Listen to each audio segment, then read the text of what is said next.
एक बार की बात है, एक बूढ़ा आदमी और उसकी पत्नी एक गंदी सी झोपड़ी में रहते थे।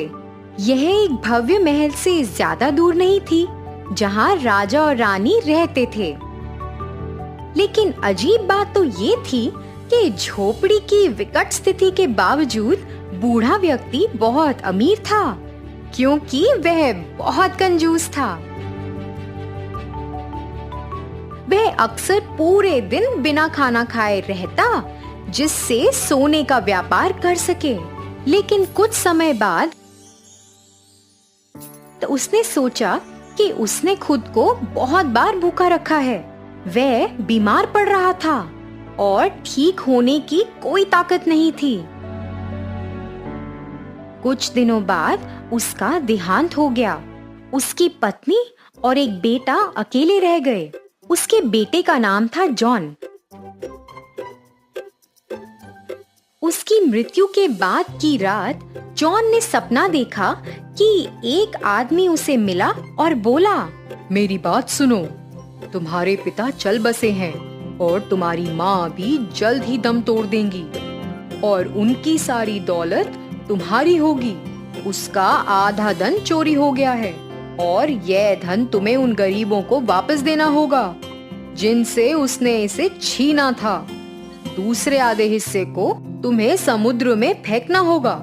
पैसे को पानी में डूबते हुए देखो और अगर कुछ भी बचा रहता है तो उसे पकड़ो और उसे अपने पास रखो, भले ही वह कागज के टुकड़े ही क्यों ना हो। फिर वह आदमी गायब हो गया और जॉन जाग गया। सपने ने उसे बहुत परेशान कर दिया था। वह उस धन दौलत के साथ भागना नहीं चाहता था जो उसके पिता ने छोड़ दी थी। अब जॉन ने थोड़ा आराम और खुशी की उम्मीद की थी, मगर वह ईमानदार और नेकदिल भी था और अगर उसके पिता ने गलत तरीके से अपनी संपत्ति बनाई थी तो उसे लगा कि वह कभी भी इसका आनंद नहीं उठा पाएगा। अंत में उसने अपना मन बना लिया, जैसा कि उसके सपने में बताया गया था। उसने पाया कि गांव के सबसे गरीब लोग कौन थे और अपना आधा धन उनकी मदद करने में खर्च कर दिया और दूसरा आधा हिस्सा उसने अपनी जेब में रख लिया। फिर वह समुद्र में चला गया और एक चट्टान से जॉन ने धन को समुद्र में फेंक दिया। एक क्षण में वो दृष्टि से बाहर हो गया और कोई भी व्यक्ति उस स्थान को नहीं पा सकता था जहां वह धन डूब गया था। बस कागज के कुछ छोटे टुकड़े पानी पर तैर रहे थे। जॉन ने ध्यान से हाथ बढ़ाया और टुकड़ों तक पहुंचने में कामयाब रहा और इसे खोलने पर उसे 6 शिलिंग अंदर लपटे हुए मिले। अब उसके पास यही पैसा बचा था। जॉन ने खड़े होकर इसे सोच समझकर देखा। ठीक है, मैं इसके साथ बहुत कुछ तो नहीं कर सकता, लेकिन 6 शिलिंग कुछ नहीं से तो बेहतर हैं। फिर उसने उन्हें फिर से लपेट लिया और उन्हें अपने कोट में रख लिया। जॉन ने अगले कुछ हफ्तों के लिए अपने बगीचे में काम किया और वह और उसकी माँ फल और सब्जियों के साथ अपना जीवन व्यतीत कर रहे थे। फिर अचानक एक दिन उसकी माँ का देहांत हो गया। उसे बहुत दुख हुआ जब उसने उसे अपनी कब्र में लिटाया और भारी मन से वह जंगल में गया। ना जाने वह कहाँ जा रहा था। चलते चलते उसे भूख लगने लगी और उसके सामने एक छोटी सी झोपड़ी देखकर उसने दरवाजा खटखटाया और पूछा कि क्या वह उसे कुछ दूध दे सकते हैं। बूढ़ी औरत जिसने दरवाजा खोला उसे अंदर आमंत्रित करती है और रात वही बिताने को कहती है। जॉन के प्रवेश करने पर 2 महिलाएं और 3 पुरुष खाना खा रहे थे और चुपचाप उनके बगल में बैठने के लिए जगह बनाई।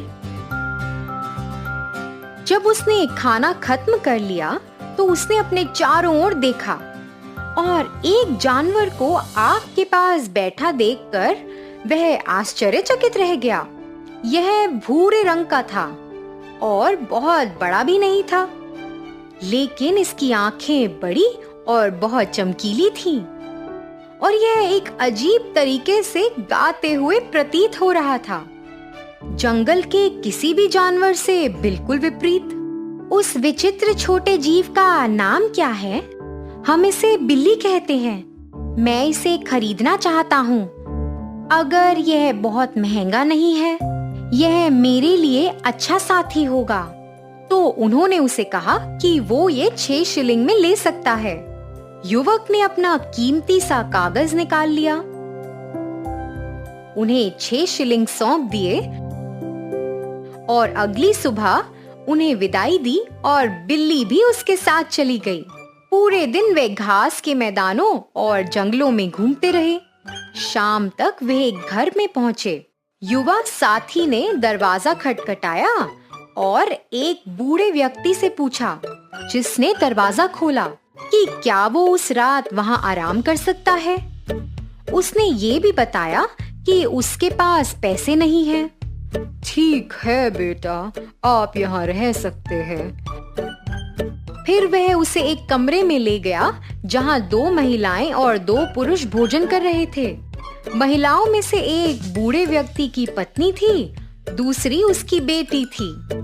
उसने बिल्ली को एक स्थान पर रख दिया और वे सभी इस अजीब से प्राणी की चर्चा करते हुए उसके चारों ओर खड़े हो गए थे और बिल्ली उनके प्रति स्नेही हो गई और उसने गाना शुरू कर दिया।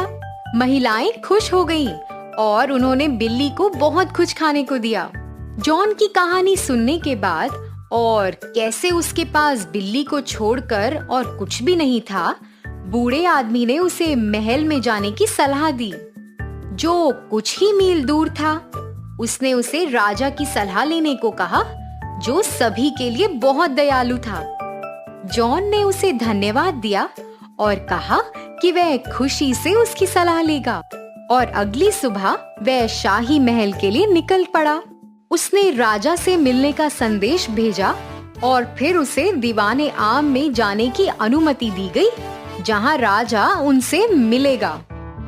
राजा अपने दरबार में रात का भोजन कर रहा था जब युवक ने प्रवेश किया। जॉन ने सर झुकाया और फिर उसने छोटे काले प्राणियों को भीड़ में इधर उधर भागते हुए देखा और हैरान रह गया। ये प्राणी तो बहुत हल्ला मचा रहे थे। वे इतने निर्भीक थे कि उन्होंने राजा की खुद की थाली से भोजन के टुकड़े छीन लिए ताकि वे अपना भोजन ना खा सके। इन छोटे काले प्राणियों ने दरबारियों को भी नहीं छोड़ा था। अरे, ये किस प्रकार के जानवर हैं? इन्हें चूहा कहते हैं।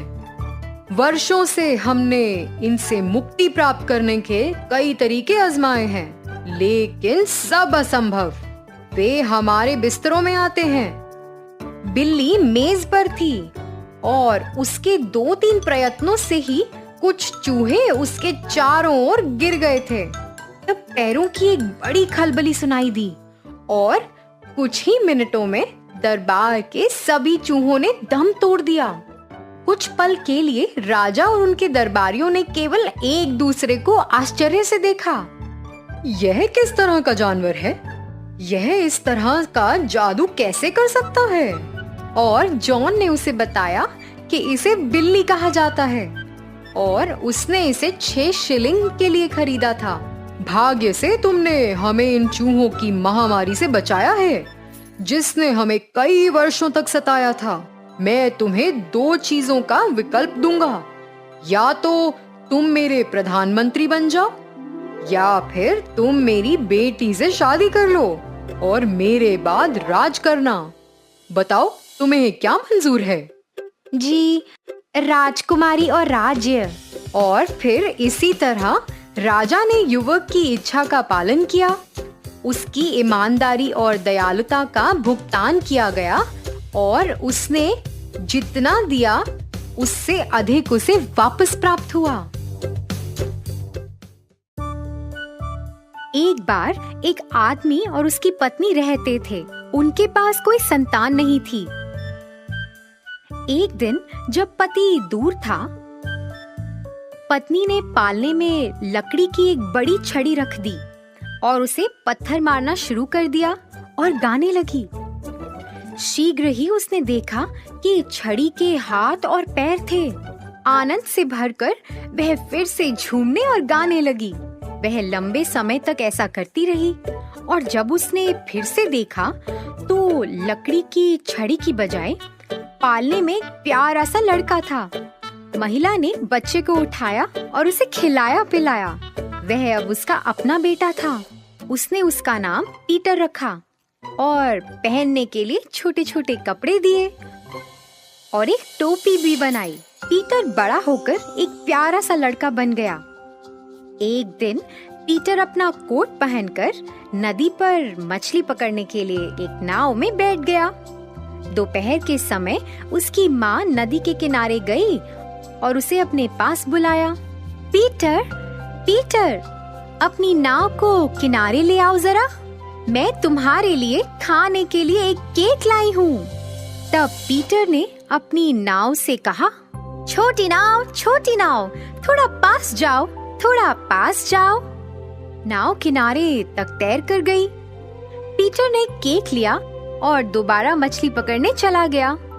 अब ऐसा हुआ कि एक भयानक चुड़ैल बाबा यागा पास में झाड़ियों में छुपी थी।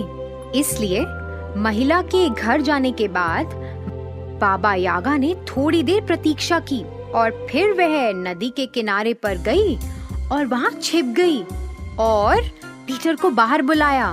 पीटर, पीटर, अपनी नाव को किनारे पर ले आओ, क्योंकि मैं तुम्हारे लिए एक छोटा केक लाई हूँ। लेकिन जब पीटर ने उसकी आवाज सुनी, जो बहुत खुरदरी और ऊंची सी थी, तब उसे पता था कि उसे बुलाने वाली उसकी माँ नहीं, कोई चुड़ैल है। इसलिए उसने फटाफट कहा, छोटी नाव, थोड़ी दूर तैरो, थोड़ी दूर तैरो।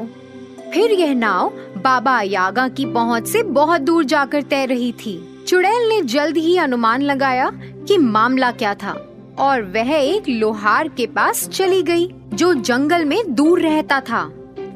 बाबा यागा ने लोहार से कहा, लोहार, मेरी बात सुनो। मेरी जितनी जल्दी हो सके थोड़ी नाजुक आवाज करो या मैं तुम्हें भस्म कर दूंगी।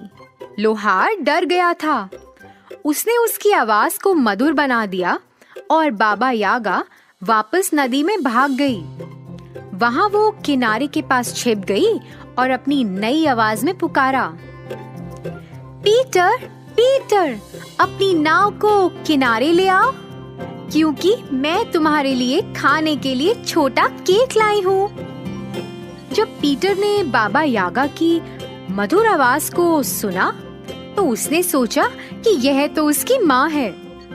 इसलिए उसने अपनी नाव से कहा, छोटी नाव, थोड़ा पास जाओ, थोड़ा पास जाओ। फिर छोटी नाव किनारे पर आई। पीटर ने चारों तरफ देखा, लेकिन कोई भी नहीं दिखा। वह सोचने लगा कि उसकी माँ कहाँ चली गई और उसकी तलाश करने के लिए वह अपनी नाव से बाहर निकल गया। तुरंत बाबा यागा ने उस पर हमला कर दिया, साथ भगा कर ले गई और अपनी घर की ओर चली गई। वहाँ उसने उसे घर के पीछे एक पिंजरे में बंद कर दिया, जब तक वह मोटा ना हो जाए। तो वह घर में वापस चली गई और उसकी छोटी बिल्ली वहाँ थी।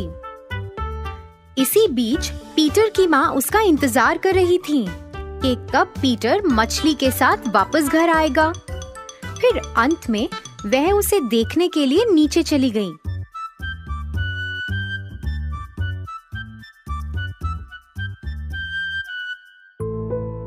वहाँ उसकी नाव खाली किनारे पर पड़ी थी और उसके चारों तरफ बाबा यागा के पैरों के निशान थे और पेड़ों और झाड़ियों को तोड़ दिया गया था जहाँ से वह दोनों गुजरे थे।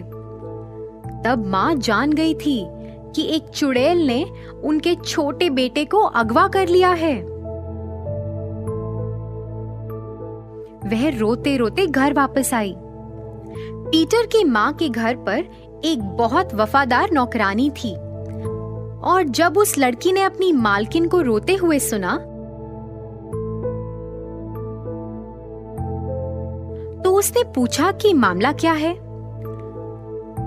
पीटर की माँ ने उसे सब कुछ बताया जो उसने नदी के किनारे देखा था, और वह निश्चित थी कि बाबा यागा पीटर के साथ कहीं छुप गई है। मालकिन, आप दुखी ना हो, मुझ में ऊर्जा बनाए रखने के लिए थोड़ा केक दे दो और मैं पीटर को ढूंढकर वापस यहाँ पर आऊंगी। पीटर की माँ को थोड़ी शांति मिली। उसने अपनी नौकरानी को एक केक दिया और लड़की पीटर की तलाश पर निकल पड़ी। वह आगे बढ़ती रही और थोड़ी देर बाद वह बाबा यागा के घर पर पहुंची। उसने दरवाजा खटखटाया और बाबा यागा ने उसे खोला। तुम कौन हो और क्या चाहती हो? क्या तुम काम की तलाश कर रही हो या काम को टाल रही हो?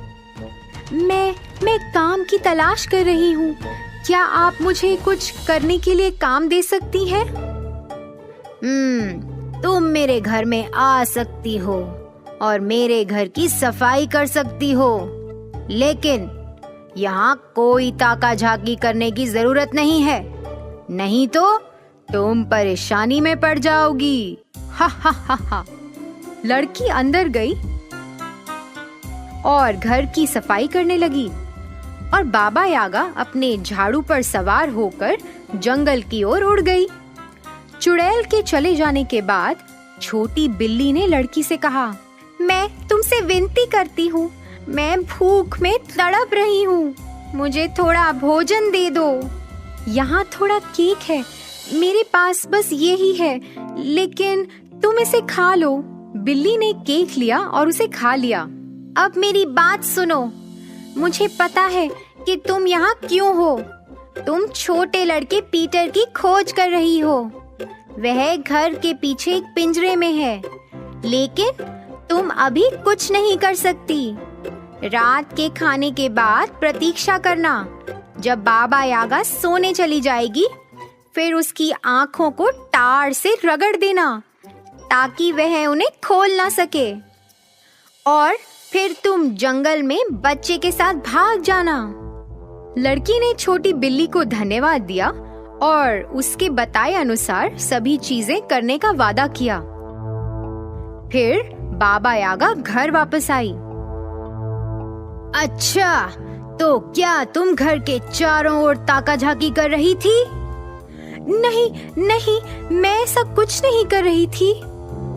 बाबा यागा बैठ गई और मेज पर सब कुछ खा लिया।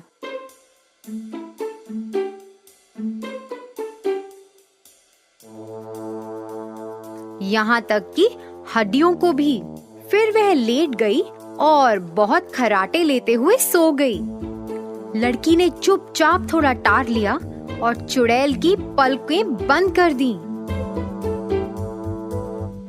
फिर वह बाहर गई जहाँ पीटर था और उसे पिंजरे से बाहर निकाला और वह एक साथ जंगल में भाग गए।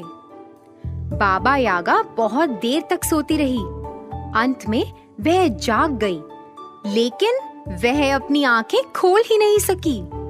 वे टार के कारण बंद थीं। वह बहुत क्रोधित हुई। बौखलाई हुई वह चारों ओर घूमने लगी और चिल्लाने लगी, मुझे पता है कि ये किसने किया है। जैसे ही मेरी आंखें खुलेंगी, मैं उसके पीछे जाऊंगी और उसे भस्म कर दूंगी। फिर उसने बिल्ली को बुलाया ताकि वो अपने नाखूनों की मदद से उसकी आंखें खोल सके। मैं तुम्हारे लिए ऐसा नहीं करूंगी। जब तक मैं तुम्हारे साथ थी, तुमने मुझे खाने के लिए बस अपने कठोर शब्द और हड्डियां दी, लेकिन उस लड़की ने मेरे साथ अच्छा सलूक किया और मुझे खाने के लिए केक भी दिया। अपनी आंखें खुद से खोलो, क्योंकि तुम्हें मुझसे कोई सहायता नहीं मिलेगी। और फिर छोटी बिल्ली जंगल में भाग गई, लेकिन वफादार नौकरानी और पीटर जंगल के माध्यम से सुरक्षित रूप से यात्रा कर रहे थे और पीटर की माँ अपने प्यारे बेटे को फिर से सुरक्षित घर पाकर बहुत खुश हुई। उसने अपनी नौकरानी को पूरे दिल से धन्यवाद दिया और हर कोई एक बार फिर खुश था। और वो बूढ़ी बाबा यागा? खैर, वह अभी भी चिल्ला रही थी और अपनी आंखें बंद करके घर में इधर उधर टहल रही थी।